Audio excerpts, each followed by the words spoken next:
Don't forget to wear your headphones, honey. My darling. Are you ready for sleeping? Are you getting ready to go to bed with me again? Huh? Are you ready to have a good night's sleep? At least once in your life? Huh?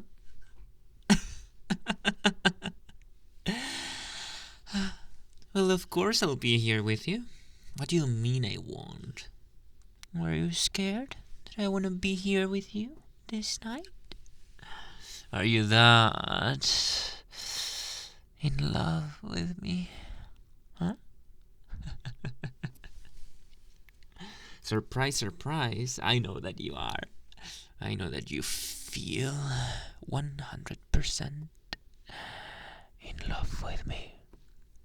But there is no need to say that all the time. There is no... You know what I mean?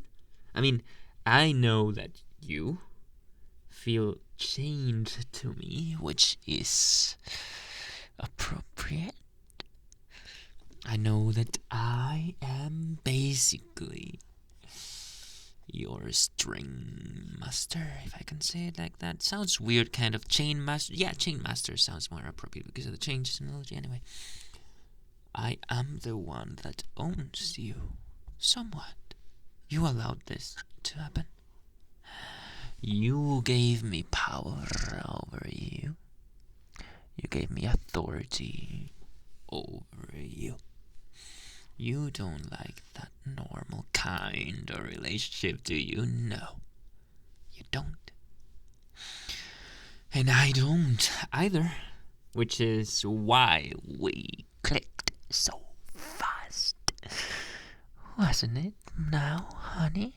Huh? No. No. You know why we clicked so fast and easily and effectively? It was because I wanted to control, and you wanted to be controlled.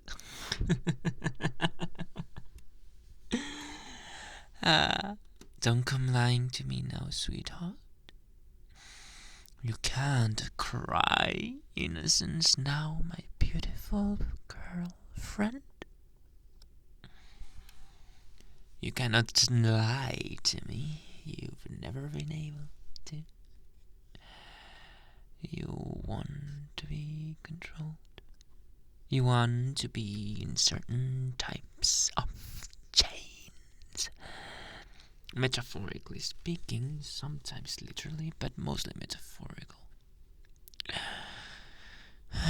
You like that I want you and nobody else over all things. Don't you? You like that I see no other person in front of me. Even if I'm alone with them in the room, no, I don't see them, and you love that. I don't see anyone, but you. You are my past, present, and future. And there is no past worth thinking about, or present worth living in, or future worth striving for when they do not have you in it. You know that, and you love it. You love that I just can't live without you. You know that I will choose death over life without you. Not necessarily my death, of course. It's not the first time I've done something other people regret. Because you know I have no regrets over those things. For example, that childhood friend of yours who were so clearly friend-zoned for like, what, 10 years, 15 years.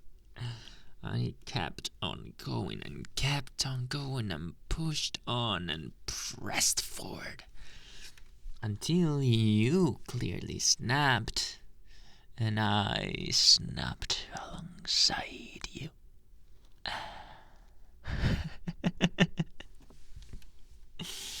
You didn't care about restraint anymore, which you had begged me to have with him. No. You went with my initial desire to punish him accordingly.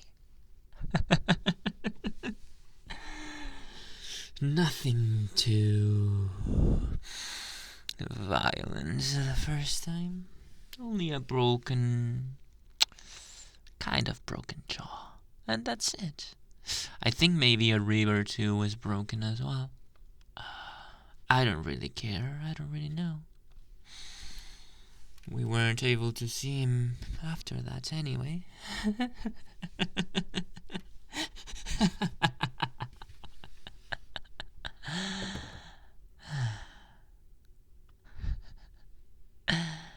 You can't tell me that terrifies you. Maybe once it did. But when you begged me to do it, I did it.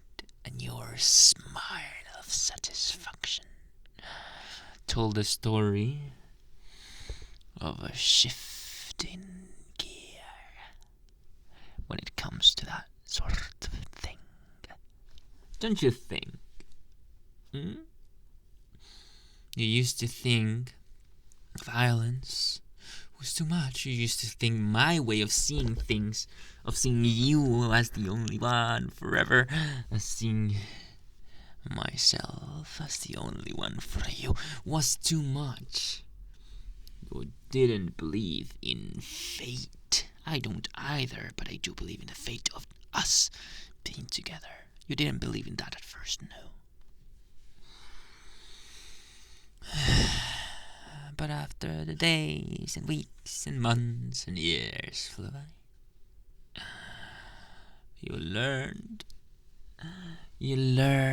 to observe the truth, the unescapable truth, that you and I belong together. You and I belong with each other. And there is nobody out there for either of us, no other person but us. You know this truth. You want this truth.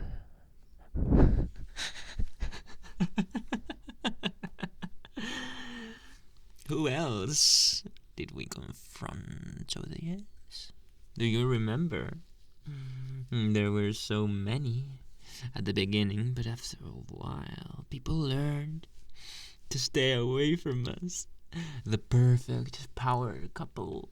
The perfect union eternal. There was this other guy from school. Do you remember when you still hadn't graduated college?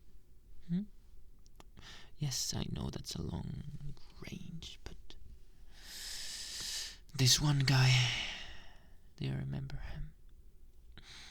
Very tall, just a bit taller than I was, much taller than you were. He thought he was the king of the world. He thought every room he entered into was his by right. You know I hated that kind of people, and by then you already had your mind set that I was the one. And I am the one. But he didn't know it.